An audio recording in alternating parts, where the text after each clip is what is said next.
Kita sampai kepada firman Tuhan. Hari ini kita akan melihat Kisah Rasul pasal 18. Jadi kita melihat bagaimanakah Paulus melayani di Korintus yang masih asing kepada Paulus. Tapi Paulus tahu bahwasanya Roh Kudus menyertai dia. Dan dia maju terus mengabarkan Injil di Korintus.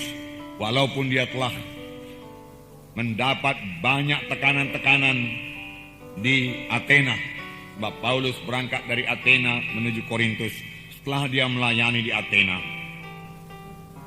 Saudara, dikatakan tadi di sini kemudian Paulus meninggalkan Athena lalu pergi ke Korintus. Memang sangat sulit pelayanan Paulus di Athena.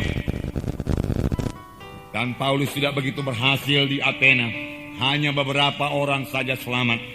Mereka bahkan mengejek Paulus dan menertawakan Paulus. Oleh sebab itu Paulus mengambil keputusan untuk meninggalkan Athena dan berangkat ke Korintus. Kota Athena penuh dengan patung-patung dewa, penuh dengan kuil-kuil penyembahan berhala. Dan Athena ini juga banyak ahli-ahli falsafah yang sangat bangga dengan filsafat-filsafat mereka. Filsafat yaitu mereka dapat menerangkan sesuatu dengan perkataan yang tepat. Nah, kepada orang-orang yang demikianlah Paulus mengabarkan Injil.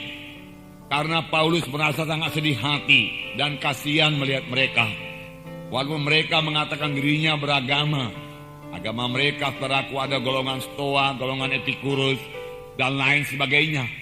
Ya, tetapi itu semua tidak membawa mereka kepada keselamatan. Paulus merasa terbeban. Paulus merasa sedih.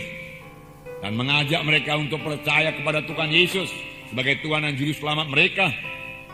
Lalu Paulus selaku berbicara dalam majelis Areopagus mereka di Bukit Mars. Dia katakan satu khotbah yang terkenal, saudara. Begitu baik khotbah tersebut, saudara. Tetapi hasilnya, saudara, tidak begitu banyak orang diselamatkan. Hanya beberapa orang saja selamat. Bahkan waktu Paulus mulai mengkhotbahkan mengenai Tuhan Yesus, kematian dan kebangkitannya, mereka menertawakan Paulus dan mengejek Paulus. Mereka mengatakan Paulus itu seorang pleter. Pleter yaitu seekor burung kecil, ya, yang suka memungut makanan di sana sini, di sana sini. Nah, jadi dia katakan Paulus sedikit falsafah di sini, sedikit falsafah di sana, sedikit falsafah di sini. Lalu kau kumpulkan, kau beritakan kepada kami. Oleh sebab itu Paulus digelar oleh mereka itu, dinamai mereka itu si pleter. Si pleter itu meremehkan, melecehkan Paulus. Jadi mereka, saudaraku, tidak percaya kepada Injil yang dibawa oleh Paulus. Oleh sebab itu, saudaraku, Paulus mengambil keputusan berangkat ke Korintus dengan hati yang berat, saudaraku. Dia tidak begitu berhasil di Athena, hatinya berat. Namun itu tidak membuat Paulus berhenti mengabarkan Injil.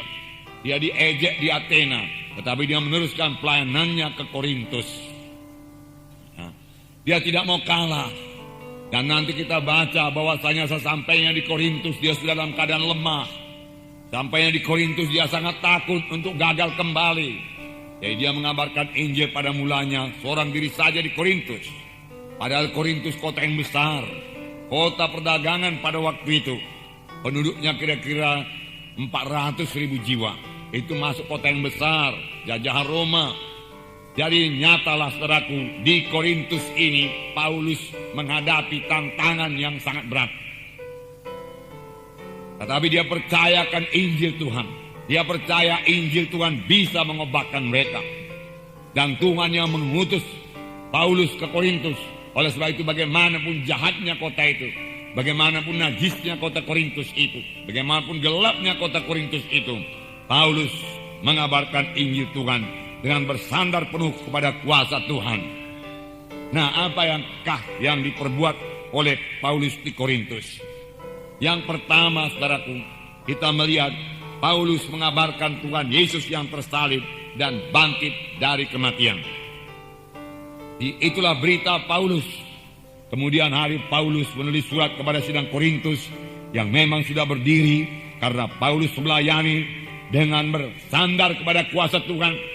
Dia tidak lagi bersandar kepada kekuatannya, kepada hikmatnya, tidak bersandar sepenuh pada kuasa Tuhan. Maka sidang Korintus berdiri dan menerima surat kiriman yang pertama dari Rasul Paulus dalam 1 Korintus pasal 2 ayat 1 sampai 5. 1 Korintus pasal 2 ayat 1 sampai 5. Ini pelajaran kepada kita. Karena kita semua harus melayani. Amin, saudara.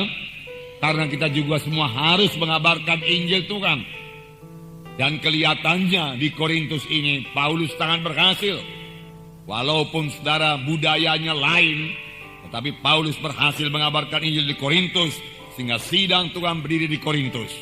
Dia dengan tegas memberitakan Injil Tuhan. Tetapi Paulus mengakui dia dalam kelemahan, dia katakan dalam ketakutan yang amat sangat. Paulus berkata, rasul yang besar bisa ketakutan, saudaraku. Tetapi ketakutan Paulus ini membawa dia berserah dan bersandar sepenuhnya kepada Tuhan. Dia tidak mau gagal lagi sebagaimana dia gagal di Athena. Dia mau orang-orang di Korintus diselamatkan Tuhan. Dia bersandar sepenuhnya kepada Tuhan. Dia katakan, aku tidak memakai kata-kata indah. Aku tidak mau memakai kata-kata hikmat manusia. Tidak. Itu kutinggalkan. Aku telah memakai kata-kata manusia, hikmat manusia, untuk mengimbangi ahli-ahli falsafah di Athena. Tapi hasilnya minim sekali. Tetapi di Korintus dia mengubah segalanya. Aku tidak mau memakai perkataan-perkataan hikmat manusia. Aku pakai perkataan Tuhan yang hidup. Dia katakan, untuk menyampaikan kesaksian Allah kepada kamu.